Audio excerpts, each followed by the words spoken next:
Screw me on my bonus, make me do 2 jobs, enjoy the backwater you earned. So back in the 90s, I was working for a European-based financial firm. U.S. offices were managed by Europeans with a regional head office in New York. Younger employees were generally underpaid/overworked, as in your first few years out of college, the promised reward was being promoted to a director position where the salary, perks, and bonus structure would really kick in. Kind of like how law firms promote their younger lawyers to partners after a long wait. As junior associates, the only good news was that we received the same 5 weeks of vacation per year, plus a few weeks of sick leave, as our European counterparts, which for me meant a lot of camping and staycations during the summer since I didn't really make enough to travel to exotic and expensive locations. The offices were set up in a way where the business development, BD, directors each had a junior associate. The BD guys would generally network, schmooze, and travel around their territories to meet clients and new prospects. Once back in the office, the BD guys would dump their meeting notes on the desks of their junior associates to follow up and land the business, aka a Hunter-Skinner model. As a junior associate, I was pretty busy assisting a BD, so I routinely rolled over at least 2 weeks of vacation every year. I had worked at the firm for 3 years and was starting to get antsy for a promotion. Right after Thanksgiving, my boss in the West Coast office told me that I was being transferred and promoted to the Southeast office come the new year. I really had no interest in working in and living in the Southeast, but I wanted to advance my career. I rolled over my usual 2 weeks of vacation into the next year, so I was eligible for 7 weeks of vacation that next year. After celebrating New Year's with my family in California, I packed up my car and drove across the country. Once in the new office, I settled in and met my new boss, who promptly informed me that he wasn't actually promoting me to director, though I was being given the responsibilities of the role as he judged me to be too young, but was also told that if I demonstrated that I could do the job, I would be promoted next year. I was pissed, but didn't have a choice other than moving back home and starting from scratch, so I agreed to it. I disliked my new boss instantly, as coworkers told me he was flaunting his management perks, which consisted of large allowances for housing and automobiles, which were paid for by sales production from employees like myself.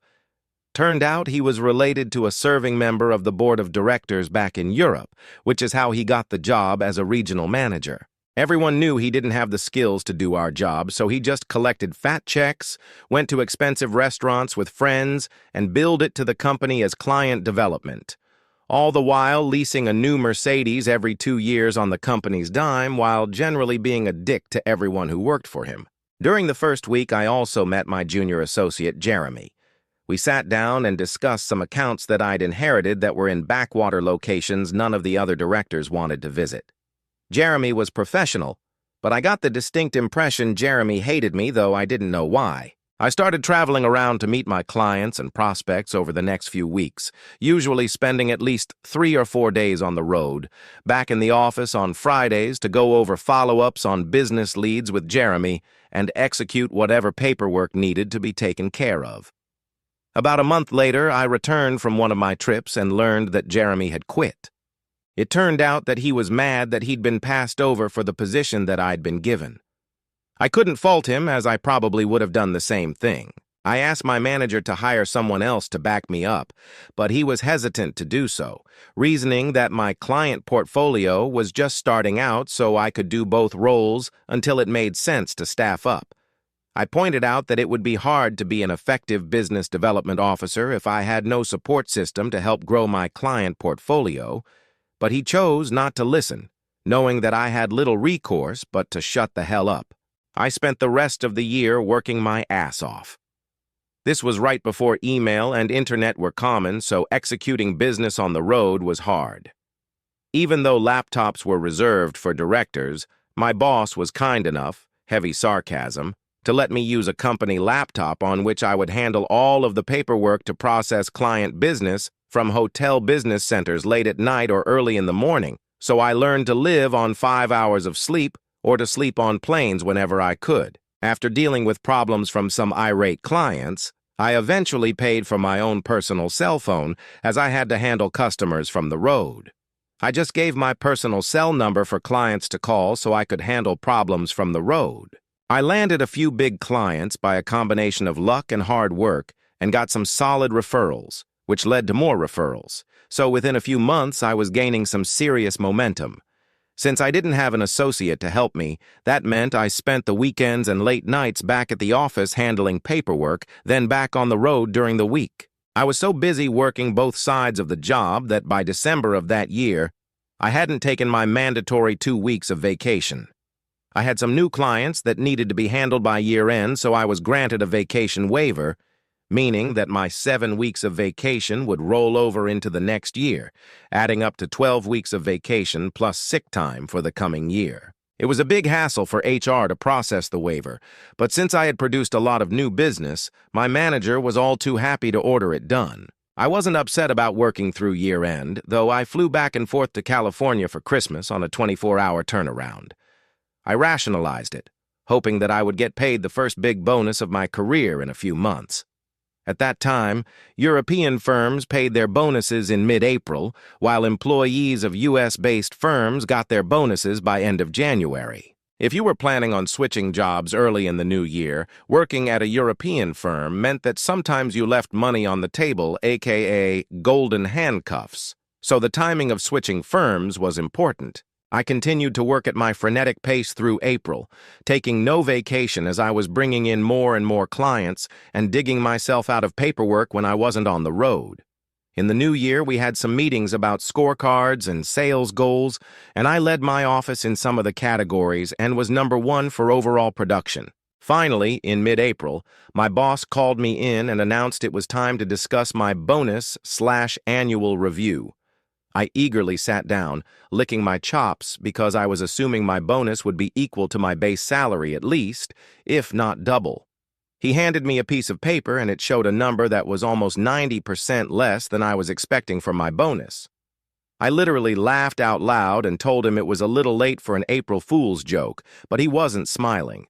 He proceeded to tell me how proud he was of me, but that since I wasn't a director, the bonus that I received was the maximum amount he would give me, as there wasn't any more money in the budget. I sat there in shock for a while, then kept asking the same question in different ways. Basically, why did he screw me on my bonus? It was like talking to a brick wall.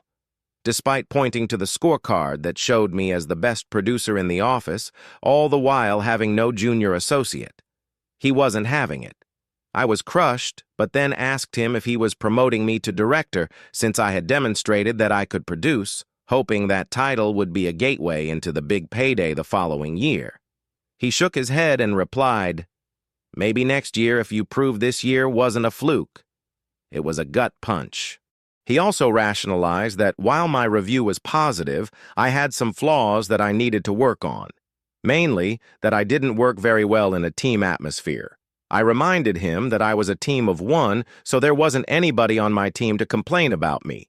A switch finally flipped in my brain as I realized I'd just gotten majorly screwed and there was no changing the outcome.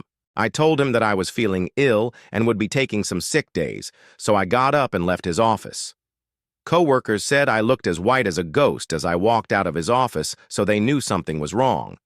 I forwarded my incoming calls to his extension, packed up my important papers in case I decided to never come back, then headed to my apartment in a complete rage. I called my family and told them that I needed to come home for some much-deserved vacation after drinking myself senseless for 48 hours and forwarding all my calls to voicemail. I called in to work the following Monday and told my boss I would be taking a vacation week. He was pretty angry about the short notice, as he'd been dealing with my irate clients contacting him about their problems since I couldn't be reached, and he didn't have much of a clue as to how to handle the paperwork necessary to do the work, so other associates were now being called in to help handle my workload. I flew home and made a few calls to people I'd worked with, hoping for some job leads. I managed to grab a lunch with an old associate who had left the firm, and he gave me some ideas and contacts, so I spent the rest of my vacation looking for a new job. I knew the timing sucked so out of options. I went back to my job the following week. First day back, I looked at my HR data and realized that I still had 11 weeks of vacation to use that year. plus a few more weeks of sick leave. Around that time, there was a company-wide conference call to celebrate a big company milestone. I think the firm was 125 years old but didn't care anymore. To celebrate the big anniversary, we were told we would be getting an extra week of vacation that year, meaning once again I had 3 months of vacation in my account. As a high performer, I was also selected to spend a few weeks in New York during the summer and fall for some management training, so that meant additional time out of the office. The next month was a blur of looking at different vacations options for me to take that year. I had accrued a lot of hotel and rental car points and frequent flyer miles during the past year of traveling around, so I spent my days in the office doing as little client work as I could get away with, while spending the rest of my time on the phone with the frequent flyer and hotel points customer service reps, trying to squeeze as much vacation out of my miles and points as I could. By the end of May, I submitted my vacation requests, which detailed how I was going to take 3 months of vacation in the 7 remaining months of the year. I submitted the forms to HR, and within a day, my boss called me in to discuss my schedule, as he realized I was basically going to be gone for almost 2 weeks out of every month for the rest of the year. I was wrapping my vacations around federal and bank holidays whenever I could manage it. He told me that he was rejecting my vacation schedule since there wasn't anybody to cover my clients in my absence. I asked him to call in the HR rep into his office to have his stance officially on record. He objected, but I said I wouldn't discuss such matters without an HR rep present. HR was called in and my boss told HR he was rejecting my vacation schedule, but HR responded that I was legally entitled to take the vacation days, so he couldn't reject the request. I also told him that henceforth I wouldn't be handling any of my customers from my personal cell phone if I was out of the office, so I would be forwarding my work phone to his when I was on vacation or doing business development trips. Also told him I was going to Europe on 2 different trips and would be unable to be contacted since I didn't have a company-issued cell phone. He was pissed, but knew that unless he promoted me to director and issue me a cell phone, he couldn't do anything about my new stance. After that, I only did business development in areas where I like to travel and, more importantly, vacation. Until that point, I had always said yes to any meetings in backwater locations if it represented a chance to land a new client.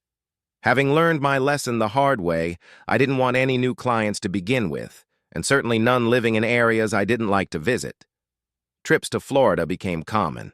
If I was traveling, I would typically spend Monday to Wednesday making very infrequent sales calls, then would take off Thursday and Friday with vacation and sick days so I could hang out and have fun, using hotel points to extend my stays for free.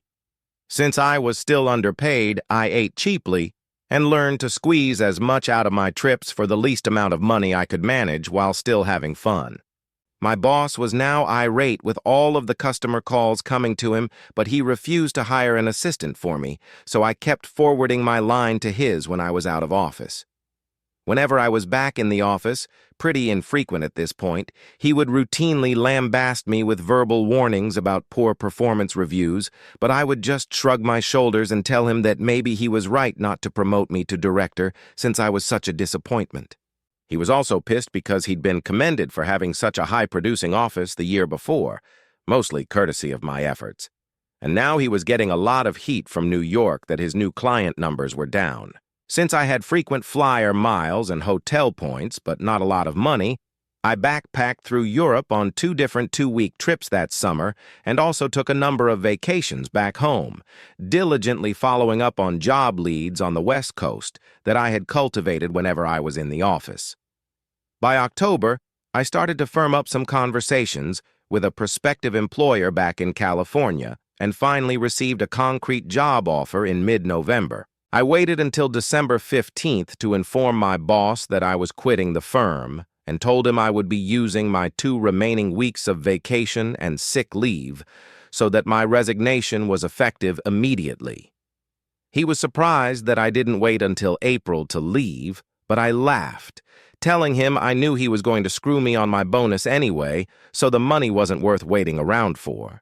He then asked me to stay through the end of January in order to give him enough time to hire and train an assistant or a replacement to handle my clients.